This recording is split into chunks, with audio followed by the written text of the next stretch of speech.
All right, let's get this thing started.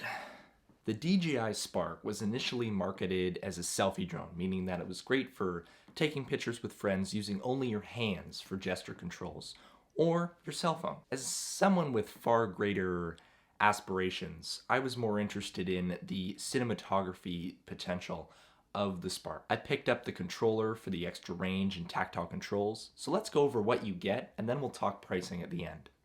The DJI Spark is your typical quadcopter in terms of design. You've got the main body that houses the battery, the camera, and all the other components that make the drone work.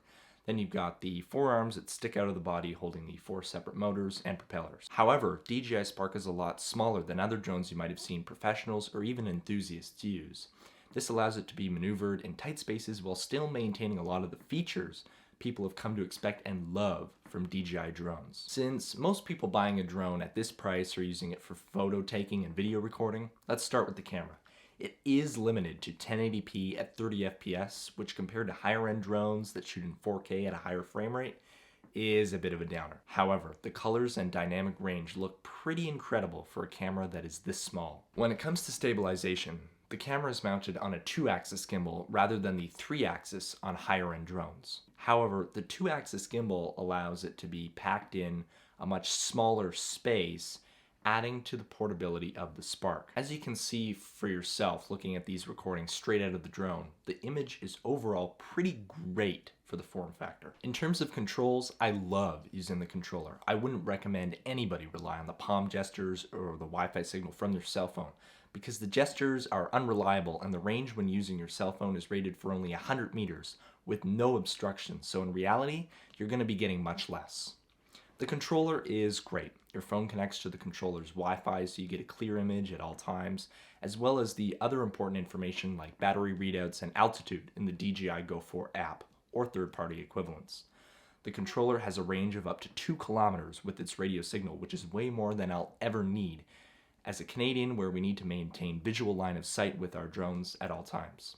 The extra overhead is very reassuring and could come in very handy if your drone gets a little farther away than you might have expected because of winds or other factors. While it's in the air, the DJI Spark is very responsive to the controls. It is a zippy little drone. It hovers with lots of stability and can get where you want it to go quickly so you can grab the shots that you want. On the controller, there is a switch to go into sport mode. When the switch is turned on, the Spark will have a maximum speed of up to 60 kilometers per hour, making it incredibly fast. However, this will cause a negative effect on battery life, which brings me to my next topic. The one bone I have to pick with the Spark is its battery life. The drone's battery is a 1480 mAh power cell, making the flight time very short. DJI rates it for about 16 minutes, but you will realistically be getting about 12 to 14. This makes planning ahead for the shots you want all the more important. There is good news though. Extra Spark batteries can be purchased with the Fly More combo pack up front or on their own for just about $50 US. Not cheap, but not very expensive either, considering that buying just one more will literally double your flight time. Finally, let's talk about price. Buying the DJI Spark on its own can cost as little as $279 US. That price will get you a top-notch refurbished unit from DJI itself. However, as I mentioned earlier, I don't recommend using the Spark without the controller, which on its own is $120 US. These two items put together gets you to the cost of the DJI Spark controller combo, which on the official DJI store is $399 US. The Fly More combo, which comes with extra propellers, batteries, and the controller, will cost $549. If you are going to be picking up this drone, I would suggest doing some shopping around. The DJI Spark has been out for over 2 years at this point, so buying a refurbished or used unit from a third-party seller can work out great as long as you can verify that the drone works beforehand. I picked up a used DJI Spark with the controller for 350 Canadian dollars, which is the equivalent of 263 US. There are definitely deals to be had on the Spark, so if you can find one, I would definitely recommend buying this drone. I've had so much fun with the Spark in my short time with it, and I was quite literally blown away by the video results produced by this small little drone. Solid recommendation for me. Happy flying. Now for the practical tutorial part of this video. Here in the field with the DJI Spark. That's a slow guy right here. In case you're wondering, this massive piece of masking tape going across the front here, that is my registration number with the government of Canada. Yes, I'm a legal drone pilot. There's no reason to be concerned. And I have to stay pretty far away from people, so that's why you can see literally an empty soccer field, which I find is just a great place to take off. Before I even talk to you about this thing, got to do my pre-flight checks. So there's the Spark. I would not recommend flying like this though, because as you can see, the Spark is like, there's the landing little pads here, the rubber pads, keep it very low to the ground. And as you can see, I am on a bit of a soccer field. And yeah, so it becomes a bit of a lawnmower if it gets too low to the ground. So I picked up some combo propeller guards and landing gear off of Amazon. Let me put those on and show you what it looks like. So here is the Spark with these sick propeller guards on it. So these just kind of like twist on and off like this. So you can just kind of twist them on. And then underneath these, this is one of my other favorite features.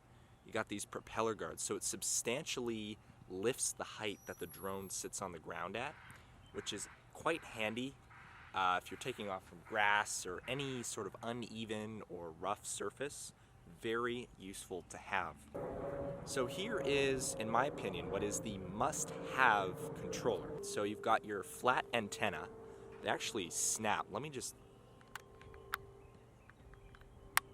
It's very satisfying. So your antenna flip out and then have them facing flat, not to the side like this. Gotta have them flat and facing out like this. And then you got your joysticks up here, the play pause recording button, the sport mode switch. They tease you right in the middle with that. I'll show you what that looks like in a minute. A programmable function button. And then around the back, similar to like an Xbox controller, you got a couple controls. So over here, you go to photo mode. This is another programmable button down here. Then you have the record mode button, and then your gimbal slider wheel down there. Now, to use it with the phone, which, you know, I totally recommend doing, I wouldn't fly it without the phone. So you fold out these kind of X-wing fighter arms here. And then your phone, which I have right here, just kind of like slides in. But any phone with a case on it, or if you just have a bit of a thick phone in general, it doesn't fit. So I actually have to take the case off mine. So once I do that, kind of just take your phone and then just slide it in like this. And it should work with most size phones. These arms can go out pretty far.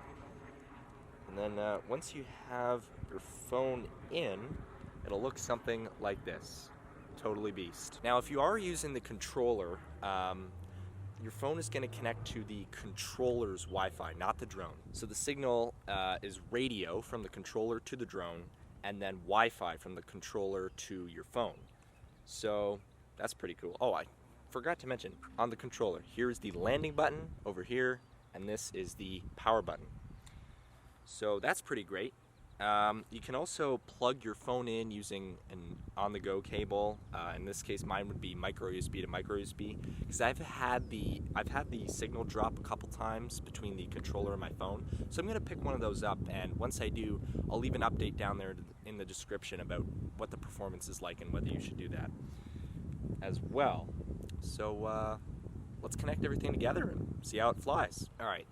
So here is the drone. To turn it on, you do a single press and then a long press of the power button on the battery right at the back. So single press, long press. And I don't know if you can hear it, but there's a fan actually in the drone that starts up. There's a little noise. Now, I gotta be quick because this thing's flight time pretty short. So now, gotta turn on the controller. Same thing with the power button. Single press, then long press. So there is the controller, and then it'll have a blinking LED, and once that turns solid green, that means you're connected with the drone. So let me just wait for that. Okay, it's not connecting. Oh, there it is. And then the controller's Wi-Fi should come on, and you just got to connect to it with your phone. The password for all the controllers, I think, is 1234 1234. If you're connecting to the drone's Wi-Fi because you don't have the controller, you have to look on the drone. There's a little sticker for it, for the password. So the when you're connecting to the remote control, it'll have an RC in the Wi-Fi network name. That's how you know it's the controller. So now, once you're done that, hop into your DJI Go 4 or similar third-party applications. I know there's a few of them out there. And important to note here, DJI has like an officially supported list of phones on their website, but this is like a Samsung Galaxy J7. Hey, shameless plug, go check out that video. This is like nowhere near being on the list, and it works perfectly fine. So if you can, test out the app before you buy a DJI drone, just to know if it is compatible. Yeah, and if you're connected to the correct Wi-Fi network, there should be a button that says Go Fly. So just push that, and you should be in the live view on the app. Okay, and then once you get in, it'll show you like a little update on what's going on, latest firmware, and so on. And then you've got all of the buttons in the app: takeoff, landing, video photo mode, record, take a picture, and all the settings you might want to fiddle with. And most importantly, there is a battery indicator. So the drone's just been sitting down there on the ground, and it's already at 96%, so better get this thing in the air. And to take off, you can push the takeoff button in the app, or you can just take both of the joysticks and push them out and down. Don't know if you can hear that, but the drone's getting a little jumpy. Let's see if I can take off right in front of the camera.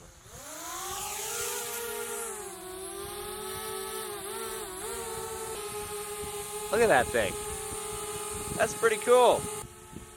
So talking a little bit about specs, the range with the controller can be up to 2 kilometers, and it can go up to 500 meters in the air. Now, I don't know what that is in degrees Fahrenheit, but that's pretty far. In Canada, and in the US, I think, you cannot actually go to those limits, because at least in Canada, you need to maintain visual line of sight with your drone at all times, and you can only fly up to 122 meters.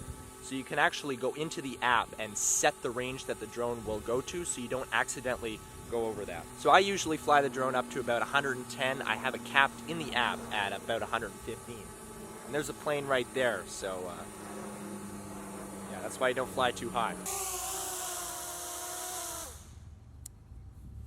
Alright, so I've just landed the drone, and there's a couple ways to do that too. So there is a button in the app, so it'll use the sensors to automatically land itself on the ground, or you can just hold down the joystick to bring the drone down, and it'll automatically detect the ground, slow down, and stop. So the reason I brought the drone down is because A, I don't want to waste battery when I'm talking to the camera, and B, I want to test out sport mode. Now, I already have tested it out, but I want to show you. So this drone can go about 60 kilometers per hour in sport mode, which is ridiculous. I don't know how much that is in miles per minute, but whatever. And it's pretty cool. Let's check it out. I feel like I'm way too tall. I need to crouch down for this shot. Okay, so the drone is down there. It's all been fun and games up to this point, but now we're going into sport mode. So just flick that switch and it'll make a little beep. Give you a precautions notification in the app. I'll start recording, and we'll see on the camera and on the drone what sport mode looks like.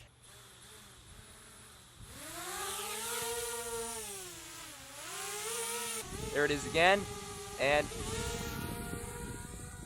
it's gone. Yeah, you need a giant braking distance with this thing. Let me bring it back.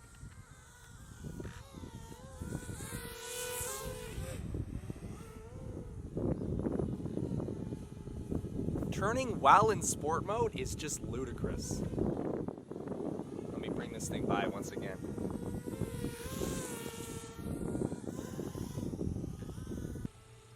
Alright, so right now the drone is about 50 meters in the air. You can tell that through the app, and I can still hear it a little bit. I only really lose the ability to hear it when it's at about 75 meters straight up.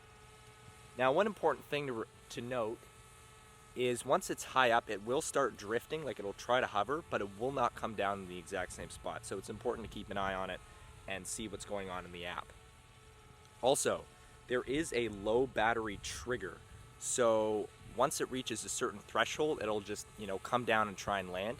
I think the default's 30%. That's way too high. I brought it down to 20% you know, some people may prefer it at 15, which I think would work. So yeah, once it reaches that percent, it'll, you know, give you warnings on the controller and bring you down. However, I do absolutely think that under that battery percentage, you can still get some great low shots, like, you know, within a few meters of the ground. I've flown it, this thing's been at 0% for like 5 minutes before it's died. So if you want to, you know, activate sport mode, just fly around low while the battery is, you know, at less than 15%, you can totally do that. I've done it multiple times. Everything has worked out fine. So yeah, this is what the drone's seeing right now. Pretty cool, right? Alright, so now that it's at 17%, it says a low battery warning in the app. It gives you like a time frame of how much longer the drone is going to last.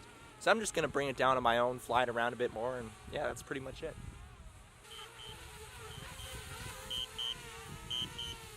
The controller doesn't like me. Okay, so the battery hit 15%. I'm not even touching the controls right now. The drone is just landing itself. Yeah, and it'll tell you the remaining battery is only enough for return to home, so it'll just start doing that. The controller's just landing on its own. You can actually speed it up by pushing the joystick down. So yeah, it's just going to land on its own.